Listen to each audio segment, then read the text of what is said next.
Petrol diesel की बचत और वर्क फ्रॉम होम की प्रधानमंत्री मोदी की अपील के बाद दिल्ली सरकार ने एक बहुत बड़ा फैसला किया है। सरकारी दफ्तरों में 2 दिन घर से काम होगा। इस फैसले को प्राइवेट कंपनियों को भी लागू करने को कहा गया। दिल्ली में पेट्रोल डीजल की बचत के लिए फॉर्मूला लागू किया गया। मुख्यमंत्री ने मेरा भारत मेरा योगदान अभियान के तहत इसी तरह के कई उपायों का ऐलान किया, जिसके तहत अब सरकारी दफ्तर में हफ्ते में 2 दिन वर्क फ्रॉम होम होगा। प्राइवेट कंपनीज को भी 2 दिन वर्क फ्रॉम होम के लिए कहा जाएगा। वर्क फ्रॉम होम वाले दिन 100% कर्मचारी घर से काम करेंगे। हर सोमवार मंडे मेट्रो डे रहेगा।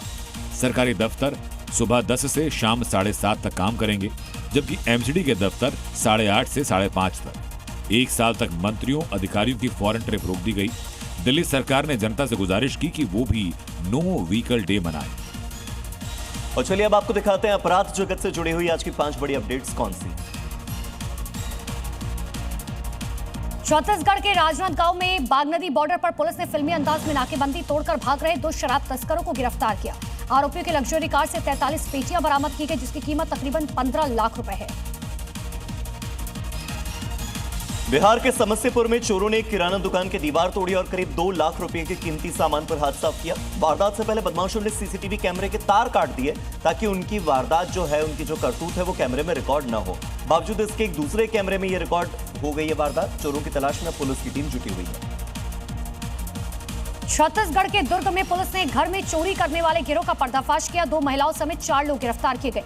13 लाख से ज्यादा के सोने चांदी की जेवर और कैश बरामद हुआ। उत्तर प्रदेश के बुलंदशहर में दिन दहाड़े एक किराने की दुकान से बेखौफ चोर 25,000 रुपए उड़ाकर फरार हो गया। पूरी वारदात सीसीटीवी कैमरे में रिकॉर्ड हो गई। वहीं पुलिस अब सीसीटीवी के आधार पर चोरों की तलाश में जुटी हुई है। बिहार के सीतामढ़ी में पुलिस ने बड़ी कार्रवाई करते हुए 1104 लीटर नेपाली शराब जब्त की है। पुलिस ने तस्करी में इस्तेमाल हो रही एक टाटा सफारी होंडा कार पकड़ी है। साथ ही 2 लोग गिरफ्तार किए गए। वाराणसी से अभी की बड़ी खबर है। मंत्री बनते ही काफिला लेकर निकले हंसराज। और हंसराज विश्वकर्मा ने अपील को नहीं माना, जो प्रधानमंत्री नरेंद्र मोदी ने एक दिन नहीं बल्कि लगातार 2 दिनों तक की। मंत्री के काफिले से पूरे शहर भर में जाम जैसे हालात पैदा हो गए। जरा तस्वीरें देखिए, कितने जिम्मेदार हैं ये मंत्री। तो ये तस्वीर आपको दिखा रहे हैं हंसराज विश्वकर्मा के काफिले की। शहर भर में कारों का काफिला दौड़ा है। यूपी में मंत्री बनते ही काशी पहुंचे थे हंसराज विश्वकर्मा। सड़क पर गाड़ियों का हुजूम है और मंत्री जी की गाड़ी कई सारी गाड़ियों के बीच मालाएं लदी हुई अलग ही दिख रही थी। साथ ही फीकी दिख रही थी पीएम मोदी की वो अपील, जिसमें उन्होंने पेट्रोल डीजल बचाने की सलाह दी थी।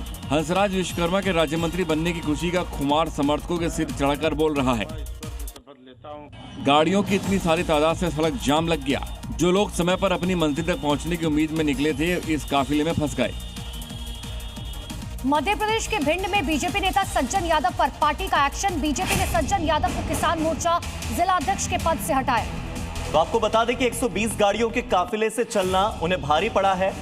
ये एक बड़ा फैसला मध्य प्रदेश में लिया गया। भारतीय जनता पार्टी ने एक्शन लिया है। प्रधानमंत्री मोदी की अपील नहीं मानी और बीजेपी नेता सज्जन यादव पर पार्टी ने एक्शन लेते हुए किसान मोर्चा के जिलाध्यक्ष पद से उन्हें हटा दिया। जिलाध्यक्ष का पद मिला, उसके बाद वो गाड़ियों का काफिला लेकर निकले थे। 120 गाड़ियों का काफिला उनकी गाड़ी के पीछे चल रहा था। भिंड में प्रधानमंत्री की ऊर्जा बचाओ की अपील को बीजेपी नेता ने दरकिनार कर दिया। दरअसल किसान मोर्चा का जिला अध्यक्ष बनाया गया था और इसी खुशी में उन्होंने एक नहीं बल्कि 120 गाड़ियों के साथ शक्ति प्रदर्शन किया।